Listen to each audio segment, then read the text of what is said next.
Good to go? Yes. All right. So I am Amy Nelson. I'm from Job Service North Dakota over at the Bismarck Workforce Center, and I'm going to be talking to you for a few minutes about some services for employment that might benefit some of the folks that you work with every day. And then I'm going to turn it over to my colleague, Christy, who's going to talk about one of our skills training programs that you might be interested in.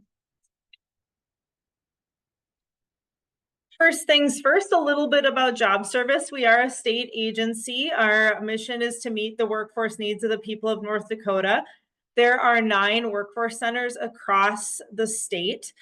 We consider ourselves the regional workforce experts. North Dakota currently and consistently has one of the lowest unemployment rates in the nation, which is good news. It means that there aren't a lot of folks that are out of the workforce that want to be in it.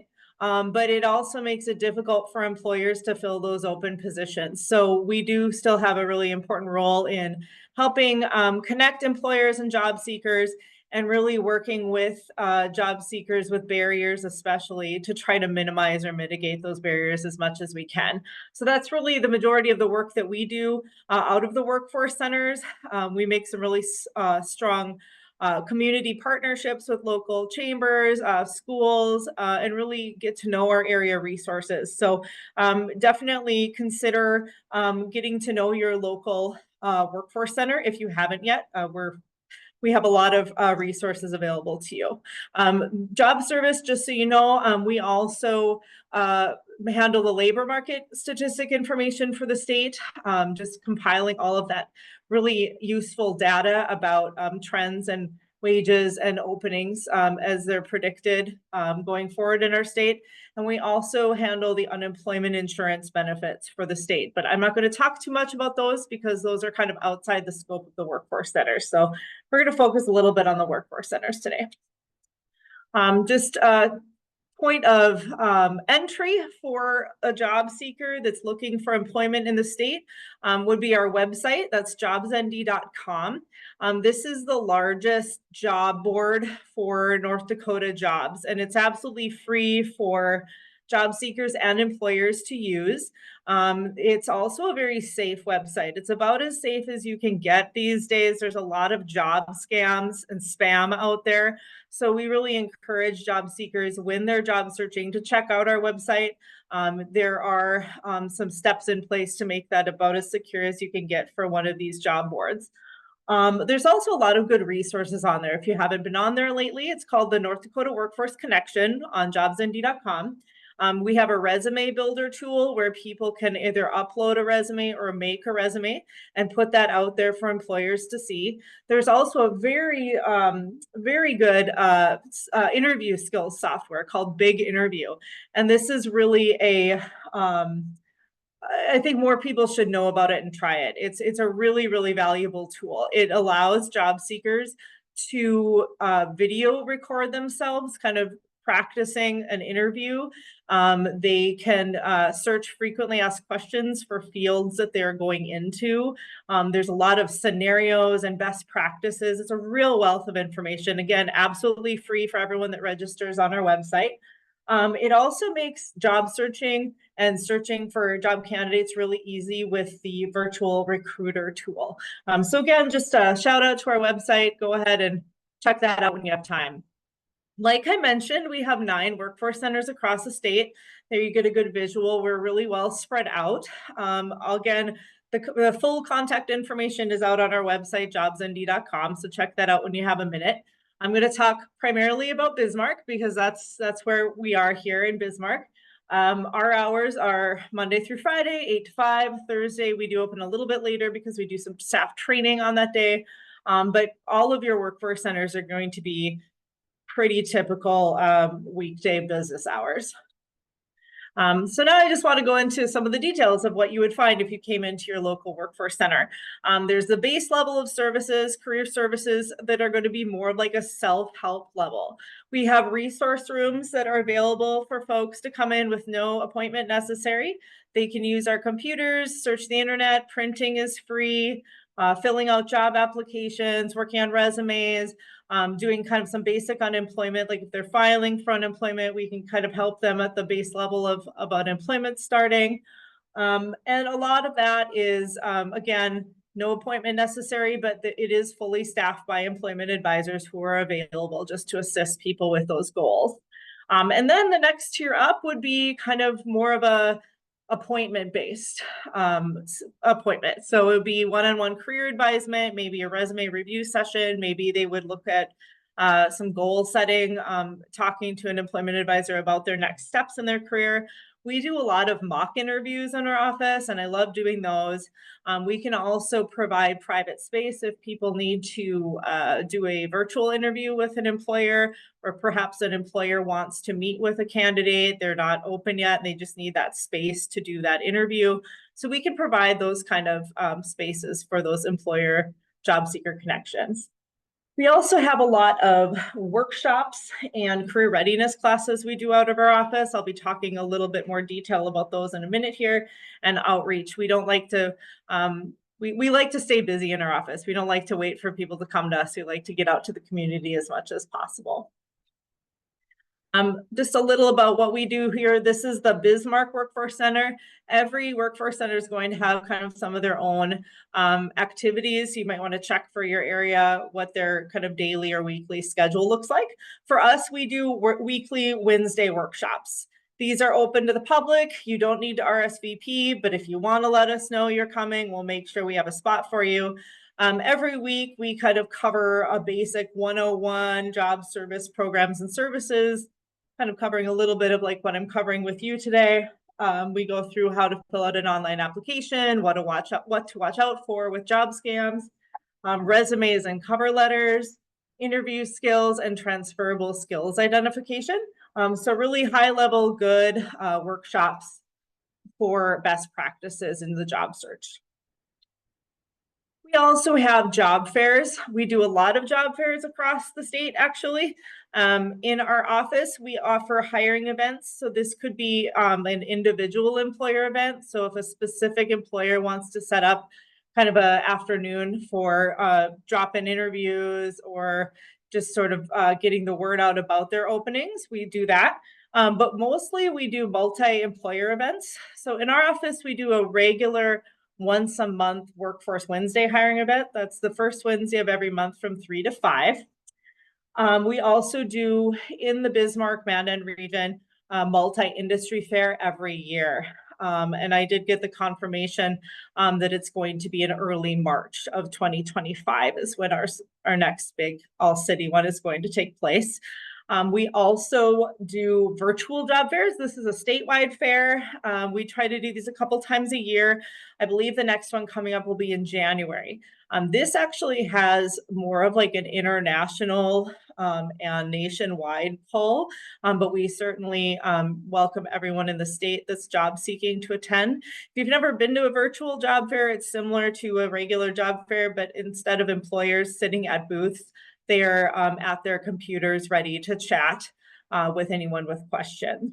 So it's a very accessible event for folks that can't otherwise make it to an in-person event.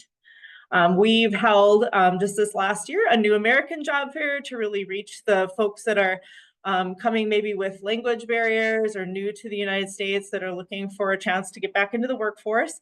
We offer a construction job fair to really help the construction businesses that are trying to staff up for the season. We do that usually in April. And then we just last week did a fair chance job fair, and this took place in Fargo, Grand Forks, and Bismarck. And this was an opportunity for us to really focus on job seekers with barriers to employment and connecting them with employers that would be interested in speaking with them. So barriers could be a criminal background, maybe a disability, maybe a language issue, language barrier, maybe they're struggling with homelessness, but for whatever reason, they haven't been successful in kind of the more broad job application process. And so we had hundreds of folks attend last week. In Bismarck alone, we had over 100 candidates. So that just shows there's really a need for these kind of opportunities to connect employers with job seekers. Like I mentioned, we also do a good amount of career readiness classes in the community and with our community partners. We have a good partnership with the Department of Corrections and Rehabilitation, where we're actually going into the facilities to provide career readiness classes for those that are nearing entry into the workforce. And so we cover, getting a resume, standing up, transferable skills identification, interview prep, Interested in. Okay.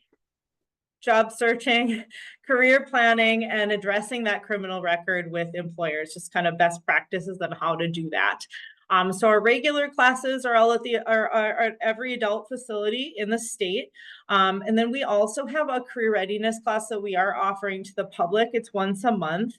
It's kind of like a boot camp. And so it's 3 2-hour classes. We do want an RSVP for that. You don't need to be coming through the Department of Corrections to take part in that. So if you have anyone that just wants a little bit more of a structured kind of boot camp style to get them ready for the job market, that would be one option, and just reach out to the Bismarck office if you have someone in that camp. It's also required for one of our programs that I'm going to talk about for this career readiness class.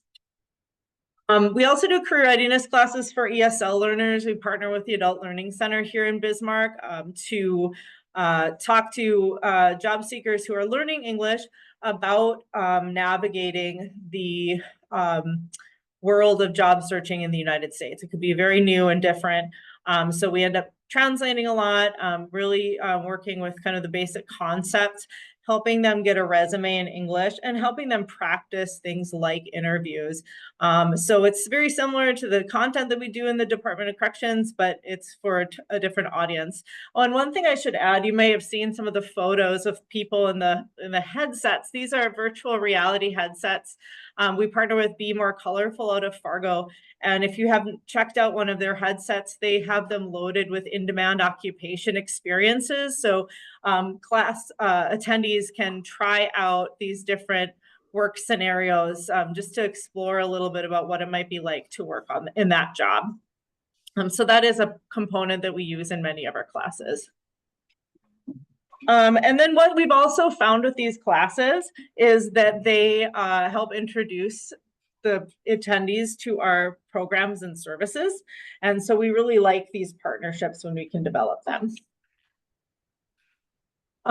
One way that we like to help job seekers and employers minimize their barriers to successful employment is through some of these other opportunities that job service can provide. So I want to talk about the work opportunity tax credit, and the federal bonding program. So the tax credit is for employers who are taking a chance on any target individuals in these target areas, and you can kind of take a look at the list there on the left.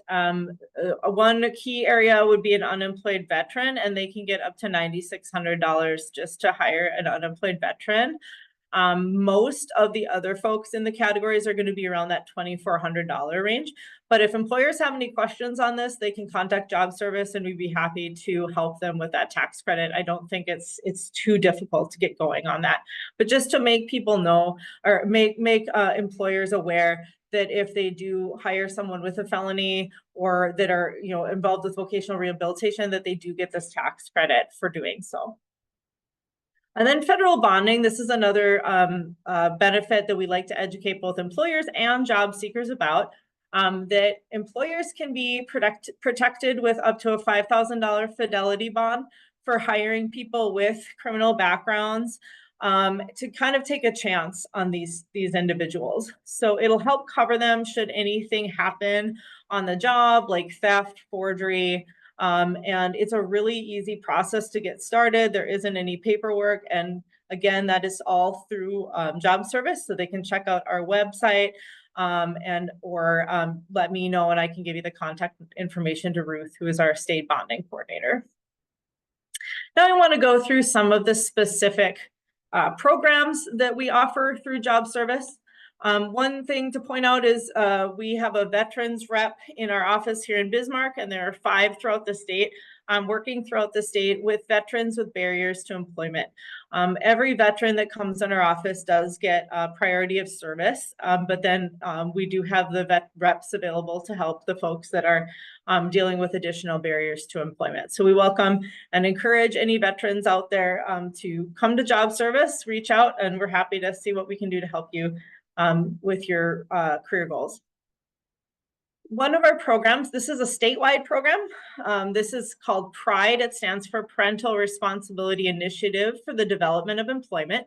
It's a collaborative program between Job Service, DHHS, Department of Health and Human Services, and the North Dakota Judiciary.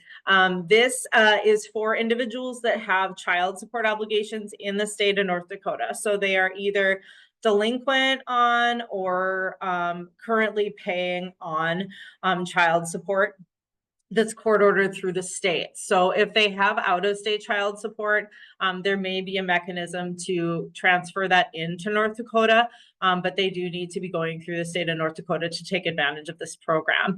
What this does is it provides case management for individuals to really find and maintain employment. There's a work track component to it in order for them to stay on top of those child support obligations. So the goal here would be for them to be able to make regular child support payments while also maintaining self-sufficiency. So they get case management support, they get support services and accountability through this program.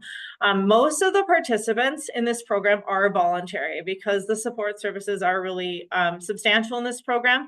Others are court ordered, so they may be up for a order to show cause hearing, and the judge will order them to participate because they've been in arrears on their child support for too long. But like I said, the majority of folks actually do volunteer for this one, and the referral does come through the DHHS eligibility or child support worker. So they'll want to go through DHHS for that initial referral. But if you have any questions, you can reach out to your PRIDE representative at your local office too, and they can help you. Some of the services through PRIDE: job search, resume assistance, skill and interest assessment, transportation reimbursement up to $150 a month. We can pay for job-related expenses like clothing and tools for work, insurance payments like SR22, and then some vehicle repairs. The goal is to get them work ready so they can make it to work consistently and stay on track with their payments. BEST program is another one of our partnerships with DHHS. It stands for Basic Employment Skills Training. This is a voluntary program. It used to be mandatory, and now it's been voluntary for a couple of years now. And it's for individuals that are receiving SNAP benefits that are unemployed or underemployed. Right now, the program is only for Burley, Morton, and Cass counties, just to highlight that. We can provide support for job readiness activities. So we do those workshops. We can encourage them in interview preparations, helping them with their applications to jobs, getting their resume in place. And as they're job seeking, they're getting that case management support. And then there are some support services for the BEST program as well. Some hygiene, kind of getting them ready for interviews. Again, that transportation is probably the most popular support service through this program. This one is also a referral from DHHS. So they do need to get the referral from their SNAP eligibility worker.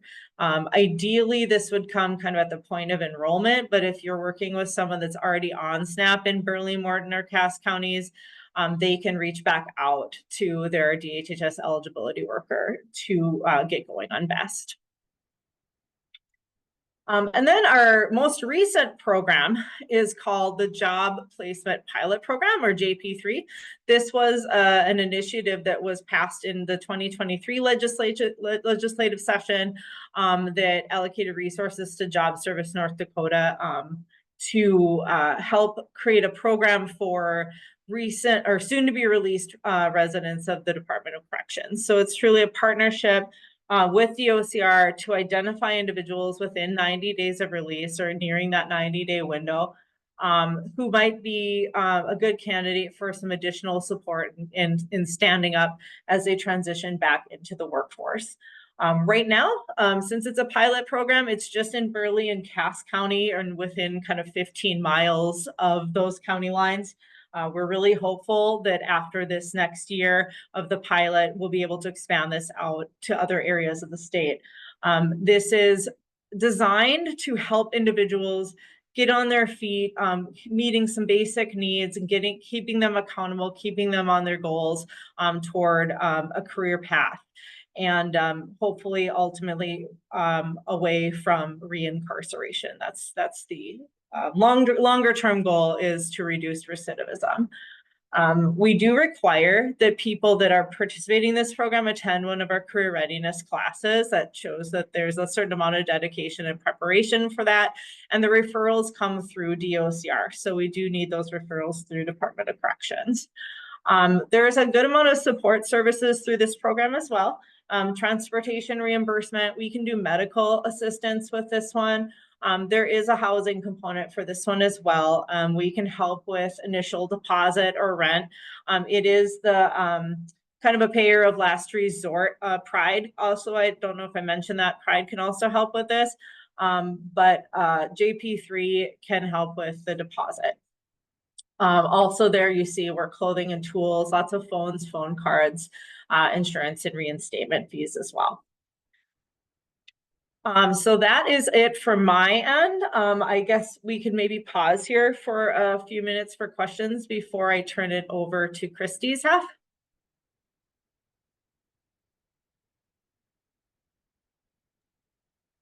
If you have any questions, please type them in the chat box and I will relay them to Amy.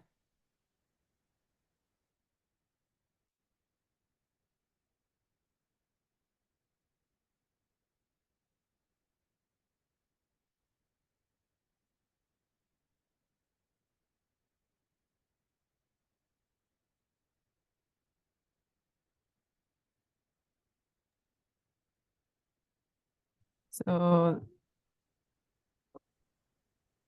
somebody put in the chat that they asked you a question directly, Amy. Okay, I will try to answer that directly. I'll have to probably stop sharing my screen to see what's going on there. Hold on. And then somebody just commented, I had no idea how much you all had to offer. Wonderful information. Okay, thank you so much. Yeah, I think one of the reasons why we like to do these kinds of things is just to let folks know. Honestly, we do so much, and I should mention that, you know, different areas are going to have slightly different kind of service plans and things that are available. So I'll go ahead and answer. I'll go ahead and answer. Unless Vicki, you mind if I put this? I can put it out there for everyone, I think. She asked it, what do they do if they aren't in one of the 3 counties? What happens if no car in late 20s and needs help? Right now, she's not even an entity anywhere. So sad there's not one in Grand Forks County.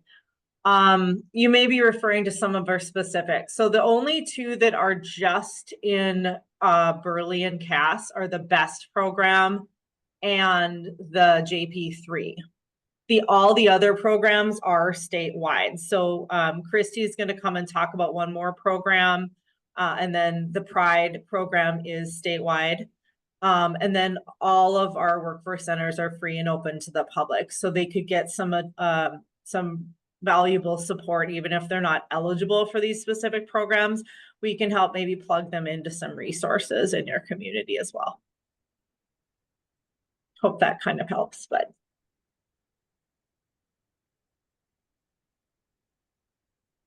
And then I got a question. You mentioned the Pride program helps with SR22s. Can you explain more about that?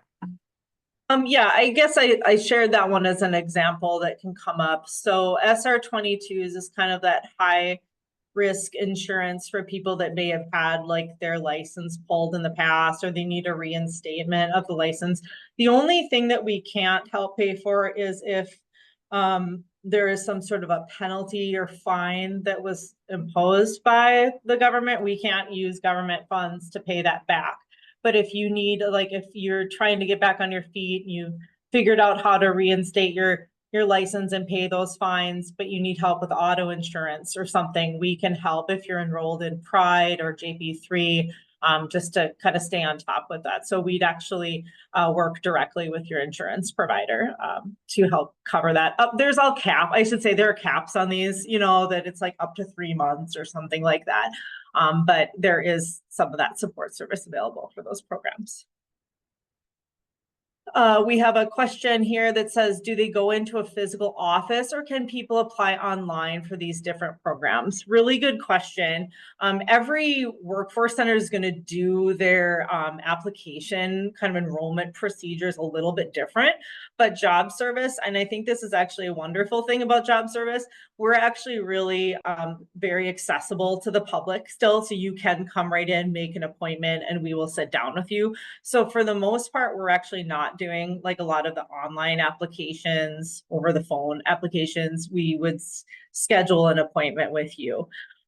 So that is kind of for the most part how we do our programs in Bismarck, is we want to be able to meet with individuals. But you know, if there are barriers, you know, we can work around those. Like if they're coming from a rural area, we serve a pretty wide region in the Bismarck Mandan office, so we can do those remotely if we need to as well. Yeah, so if they don't have internet and they don't have a car, yeah, we would assess those barriers. But then, you know, one of the things we'd have to then, you know, work with that individual on is how are they going to get to and from work? What are their career goals looking like if they're having trouble getting to an appointment or meeting with us? So one of the things we'd have to take into account when we do case management with them.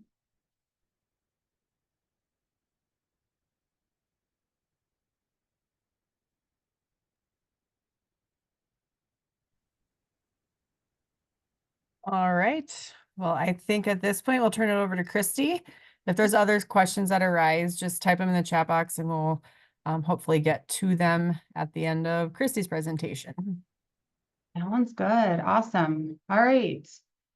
So I am here specifically to talk about another program basically that Job Service holds. It is called the WIOA program, and this is a federal program. So this program is actually available anywhere in the United States.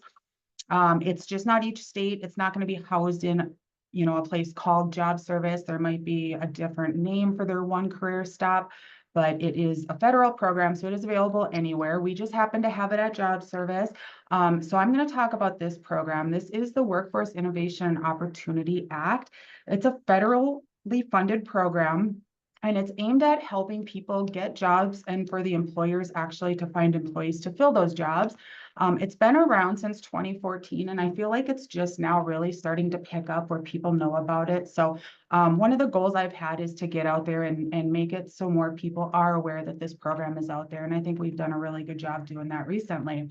The long-term goal of the program is to increase the number of workers earning that livable wage through training or other work experiences, and then it helps increase the skills in the workforce to meet those business needs. We all know that there's a lot of struggling industries out there right now, so we're mainly focused on careers that are in demand. So we have a few different avenues of training that an individual can choose from. We have long-term trainings, and I'll touch on each one of these individually, but we have our long-term training, we have short-term training, we offer work experience and on-the-job trainings, we have apprenticeships, and then there's also pre-training services that we can help with.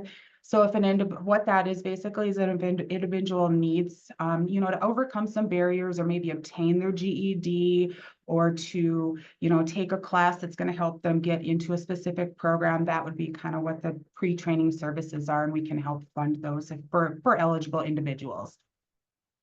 So I had mentioned that this program is based on occupations that are in demand. This list is the list of in-demand occupations that are approved for WIOA to fund. It is front and back, and as you can see, the list is very extensive. This list is based on North Dakota's workforce needs. So if an individual is looking at a different state, their list is going to look entirely different because it is based on each state's needs. The most common ones we see here in North Dakota, we have a lot of healthcare ones, of course, but we're seeing a lot of welding and CDL and cybersecurity and IT stuff. So those seem to be kind of the hot commodities that are, out there that people are trying to get into. That list is also available for anyone to pick up at Job Service, and it is on our website as well. So I know that it's if anybody wants the information, I can send it because it's a pretty long list and you can't gather all the different occupations in that quick time that you saw that slide. So just to touch a little bit then on all those different trainings. So the first one we have is our long-term training. This is basically like your college degree programs. We can fund for an associate's and we can fund for a bachelor's degree. The stipulation though is WIOA is only a program that's good for 3 years. So what we do, like if somebody is looking at doing a 4-year degree, there's a few different avenues that we could go down. The first one would be to create, heavy workloads and possibly do summer school to complete a 4-year program in 3. That's not always, feasible for everybody. So the other option is to self-fund their first year, and then WIOA picks up the remaining 3 years. And the reason we do it that way is because we want to be with them through the end so we can receive that credential and then help them find employment in that training. Our end goal as Job Service isn't to just help them through training, it's to help them find a long-term career after that training. So we want to be with them to the end. So that's why we look at the last few years that they need that training. For long-term trainings, it is anything that is 6 months or longer, and the funding for that is up to $16,000. The individual does have to apply for federal financial aid, and WIOA is a payer of last resort. So all of the other like scholarships, grants, discounts, waivers, they would all get applied first, and then WIOA will pick up that remaining unmet need. It helps to prevent a lot of individuals from having to look at student loans. But one of the other things is it does only cover tuition, books, and fees, and then some tools that are, associated with their training. So if an individual needs like room and board or food plans, that might be where they do have to still tap into some of those federal loans that they're offered. The individual who is doing a long-term training has to maintain the same 2.0 GPA that the federal financial aid requires. And then I know Amy Nelson had mentioned a whole lot of support services. The WIOA program has a lot of those same ones. We can help with, tools for the training. We can help for clothing for employment, different vehicle repairs and things like that. So we have the same support services in the WIOA program. So short-term training, this is anything that is 6 months or less. The funding for that is only up to $12,000. That $12,000 does usually cover the majority of a training. There are some situations where there might be a remaining balance, like welding, for example, goes a little bit beyond that $12,000. So they have to look at other options. They could do potentially loans through the welding, or a lot of people end up self-paying or even having scholarships to apply. With each of the short-term trainings, it's very individualized on whether they're going to have to apply for that federal financial aid or not. It's very dependent on the program.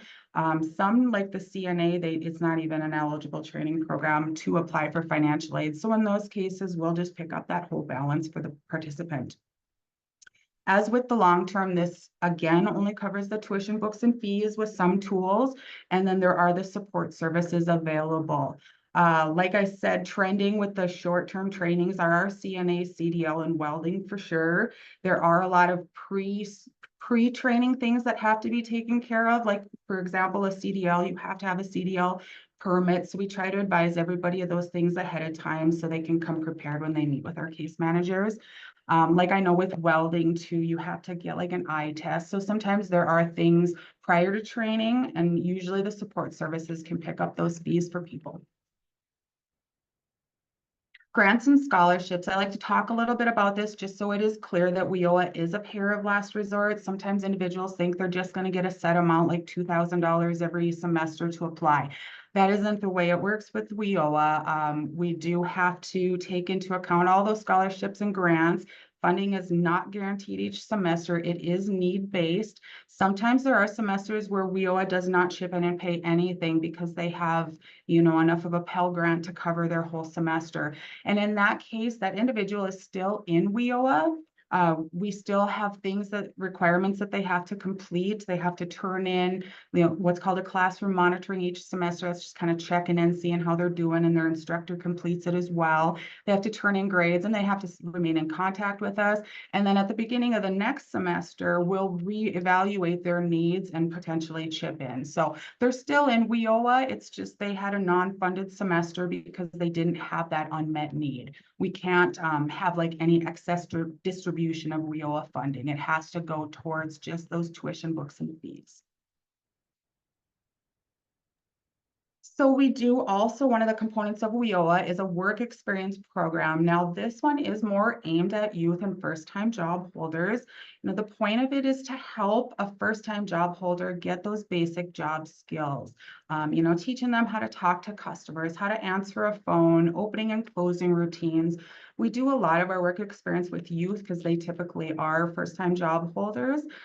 They are essentially a job service employee, so they do get paid by job service, but their hours are tracked and they're sent to us, and then we'll issue that paycheck on behalf of the employer. So it's kind of a win for the employer. They're getting, you know, an extra little hand at their whatever they might need help with, you know, and we're paying that paycheck for them to give those basic, help them with those basic job skills and teach those basic job skills to this youth. The youth can work up to 25 hours per week, and then most the work experience lengths are about 1,040 hours, which is equivalent to around a year is what we're finding. Support services are also available with work experience. So if something comes up that starts preventing somebody from completing that work experience, we usually try to jump in and help them through whatever that issue is, and then support services pickups. So we also have on-the-job training and apprenticeships. Now, these are a little different from a work experience. These are more aimed at learning a specific job skill or training. It's more geared for adults who are done with, you know, their high school and know what they want to do. It's designed for that full-time permanent employee. It cannot displace another employee for that employer to fill a position with a work or with an on-the-job training participant. But the employee is essentially hired as an employee of that work site, but the paycheck comes from the business. But job service will reimburse that employer 50% of their paycheck for them to give them that on-the-job training. This is not required to be on that in-demand list, so sky is really the limit when it comes to on-the-job training. The downside is we do not have a list. So we don't have a list of all these different employers that are willing to do this. It's all very individualized. So a lot of times a person will come to us saying that they know somebody that has a business in carpentry and is willing to do this on-the-job training, and then we'll work through that and get them approved and get it set up with the employer. Our business services handles that employer side of things, but we'll get that set up. And then we reimburse that business 50% of the paycheck for that employee. There's also support services available as well. A lot of the examples we're seeing for doing on-the-job trainings and apprenticeships are union related, where we got our electricians, carpenters, oil makers, HVAC, things like that. So it's a really awesome program. It's a win-win for both parties. If you think about it, you know, that employer is getting the employee, that employee is getting the training, and then already has their job lined up, and they're getting paid to train at the same time. So it is something I'd like to get into doing more of. So we're just working on getting the word out about the on-the-job training as well.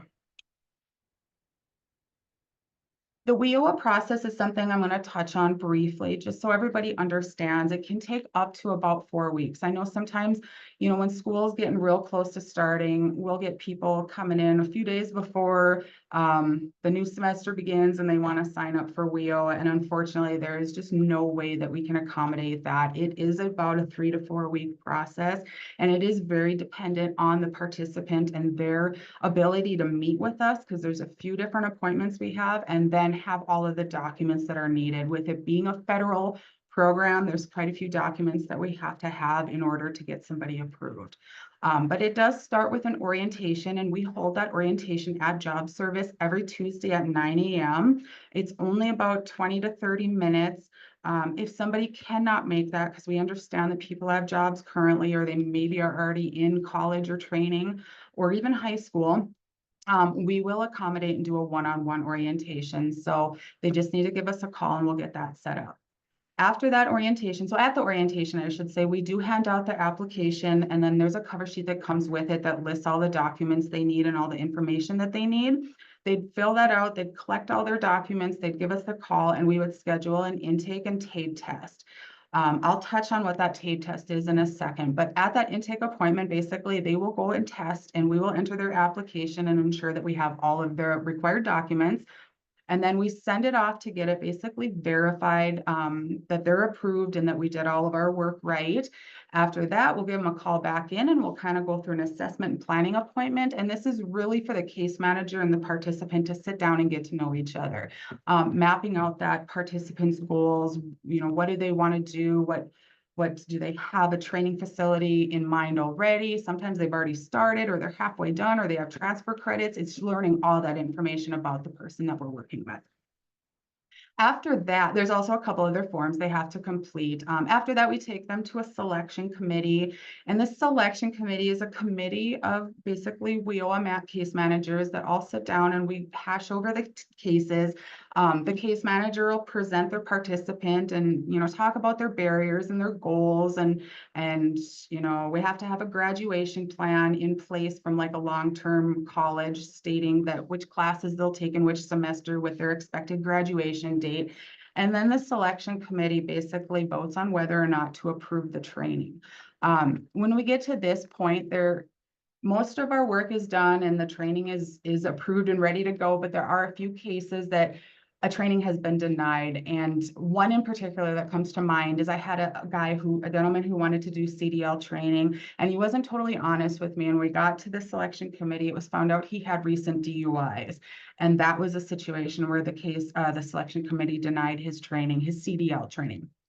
Now, in those cases, they're not out of WIOA. That gentleman wasn't just, cut off and done with WIOA. We went back to the drawing board, did some career exploring, and found a new avenue for him to go down.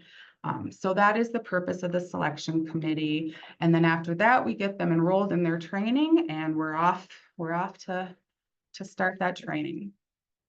Just to quickly touch on some of those required items. Again, the participants get this with their application, but we do have to have a valid photo ID, their social security card, and their birth certificate. Last full 6 months of household income, including unemployment, self-employment. If there's any general or public assistance that the participants or their household is receiving, we need verification of that. Males over 18 have to register with Selective Service. If anybody is a laid off or a veteran, we need copies of that information. Their degree or GED is something that can actually exempt from a TABE test. So that is something we asked for to exempt them from having to take that test. And then if there's any other barriers to employment that we need to know, if they were in the foster care system, if they have disabilities, things like that, things that we're going to help them work through. So I mentioned I would talk a little bit about that TABE test. It is the test of adult basic education. We tell everybody not to stress about it. It's not a pass-fail thing. It's kind of similar to an ACT. It's basically a placement test to kind of let us know where that individual is. And sometimes it can result in a referral to like the Adult Learning Center or something. Like I said, there are some things that exempt it, and AccuPlace, their degrees, their GED are all things that can exempt them from that test. And then just to go on to the eligibility a little bit. Now, when we talk about eligibility for, we always tell everybody that there is not a black and white answer. There are so many moving components with WIOA. It is really hard to just sit down and say, somebody is eligible based on X, Y, and Z. Because if you answer yes to one thing, it kind of changes answers elsewhere on the application, and it's just a whole ordeal. So, but it is basically, we have a priority of service where we work with individuals who are low income, recipients of general or public assistance, and basic skills deficient. That is kind of the priority of service. There is a dislocated worker program where if an individual is laid off at no fault of their own and maybe they have limited or no marketable skills, we can get them eligible as a dislocated worker versus an adult. So it's a little easier if you have that specific layoff situation. You don't necessarily have to meet some of those other criteria. And then youth is a whole nother ballgame. This has two components under youth. We have an in-school and an out-of-school. Out-of-school youth caters to the ages of 16 and 24. To be eligible as an out-of-school youth, the main stipulation is to not be enrolled in any classes, any training. And with that, with out-of-school youth, we can provide incentives if they successfully complete certain trainings or even testings. So we have some incentives, cash incentives we can provide.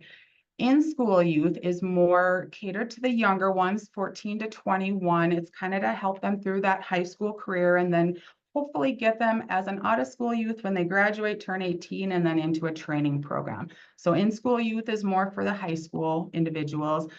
There's so many that goes into youth that these are just a few examples, but disabilities, IEPs, 504 plans, if they have dropped out, if they are low income, if they have reduced lunches, basic skills deficiency, if they're living in a low income area, there's just a ton of different factors that go into a youth's eligibility. So these are just a few of the things that we see the most of.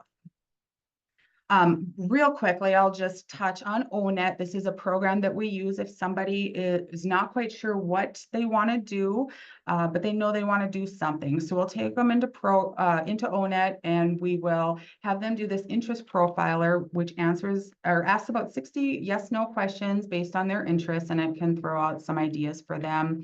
We'll also do some searching on different local wages and tasks and things like that that ONET can provide. This example here is for a nursing assistant. You can see how it shows the different wages. So it's a pretty awesome program or website that we use to do some career exploring and searching for our participants. And as Amy had said at the beginning, these are all of our local offices that we have across the state. So I just wanted to mention that again. WIOA has a case manager in each of these areas. So if anybody is interested in and they're not in the Bismarck, Mandan, or surrounding areas, send them to their closest local office and have them check into that WIOA program. And again, here's our information, and that is the end of the WIOA portion of this presentation. Are there any questions? There are a couple. All right.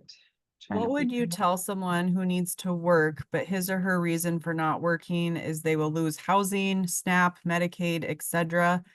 I can understand because I see it happen with my clients who try to get a better life for themselves and they wind up worse than if they had not tried to work. I need advice as to what I can tell them without insulting them. Oh boy. That was a long one. I'm trying to get my screen all figured out here. Hold on. There we go. So can you read that question one more time?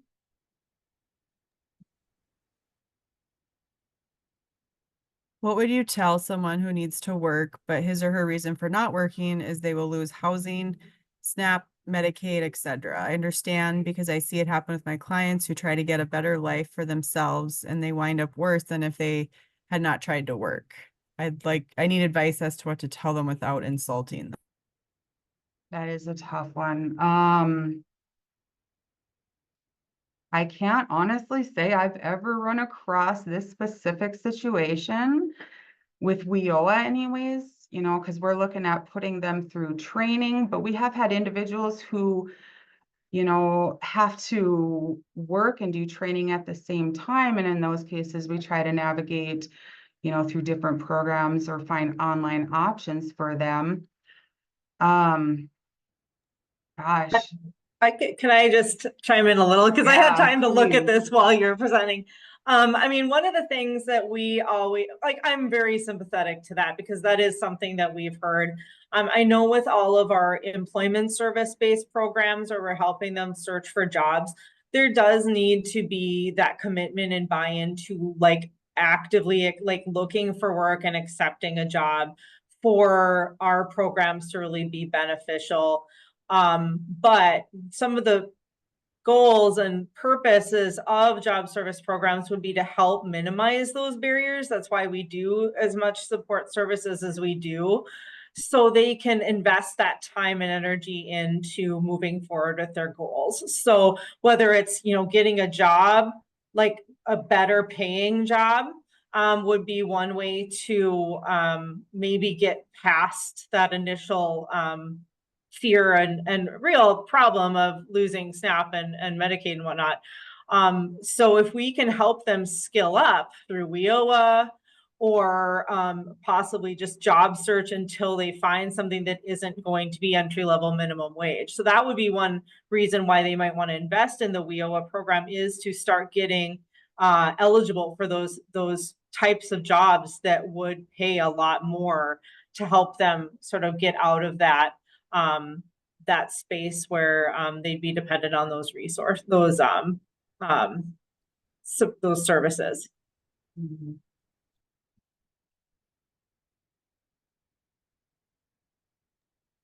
And then, can it be online education that you help with? I have a client who is really smart, no car, a GED, and she could do so much. She is disabled, but is willing to get an education and was told to get pregnant to get her education paid for. I know, because I called places for her to try to get grants or help. As I said, very smart and can get around. So yes, we can do online trainings. We do have a list of eligible training providers currently. So these are ones that have agreed to work with us, because they do, in order to accept WIOA federal dollars, there are certain reports and stuff that they have to do.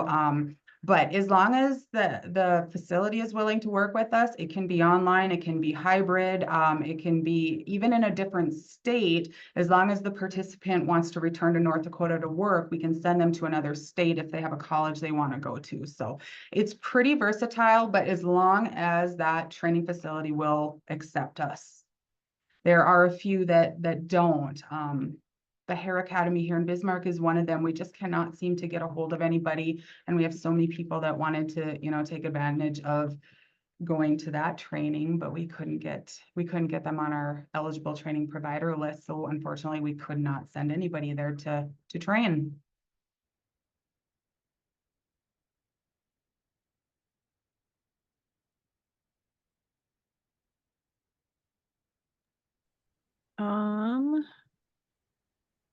Okay, it looks like you must, so there was a question, does the work experience support include youth who have disabilities, perhaps a youth with learning disabilities that would benefit from more support? And I believe you answered that. So. Very, very much a part of our priority. So yes, disabilities, basic skill deficiencies, like I say, low income. Our focus is to help those who need the extra help, not those who already have the help. So, yep, absolutely.